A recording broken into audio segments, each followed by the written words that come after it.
सायंकाळी वॉकिंगहून जाताना कुत्र्याचे पिल्ले दिसले होते, त्याचाच थोडा व्हिडिओ घेतला. बघा कसे उन्हात फिरत आहे. त्यानंतर सकाळी थोडासा व्यायाम करून माझं प्रोटीन शेक बनवला, ते पिला. म्हटलं चला आता घरातलं थोडंफार आवरूया. नळ आले होते, पूर्ण पाणी पाणी झालं होतं रस्त्यावरती.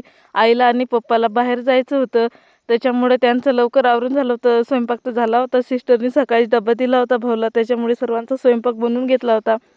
घरात आली तर आईची पूजा चालू होती. मला फरची पुसायची होती, त्याच्यासाठीच आली होती मी. म्हटलं आईची देवपूजा होऊ द्या, नंतर मग आपण फरची पुसूया. फरची पुसून घेतली. म्हटलं चला फरची जर पुसली ना चांगलं वाटतं, घर स्वच्छ असलं तर मनालाही प्रसन्न वाटतं. फरची वगैरे पुसल्यावर हे बघा घर किती स्वच्छ दिसते, आणि स्वच्छ असलं तर वातावरणही चांगलं असते. त्याच्यानंतर आई पप्पाची तयारी झाली आणि ते लगेच निघाले.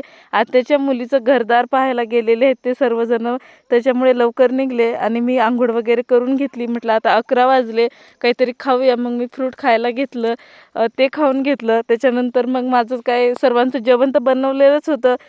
भाजी वगैरे बनवली होती, फक्त माझ्यासाठी भाकरी बनवायची होती, ती बनवून घेतली. कारण की मी चपाती खाणं बंद केलं आहे आता.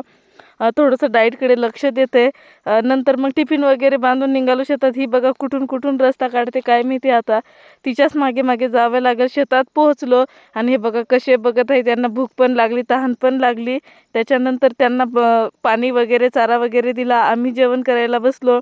आणि चॅनलवर नवीन असाल तर चॅनलला सबस्क्राईब करा, फॉलो करा, लाईक शेअर आणि कमेंट पण करा.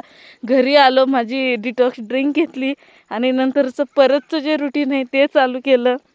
कारण की तुम्हाला तर माहीतच आहे, सायंकाळी वॉकिंगसाठी जातोच आम्ही. मग स्वयंपाक काय बनवायचं काम नव्हतं आणि निघालो वॉकिंगला. चला आजच्यासाठी एवढंच, भेटत पुढच्या ब्लॉगमध्ये, तोपर्यंत बाय.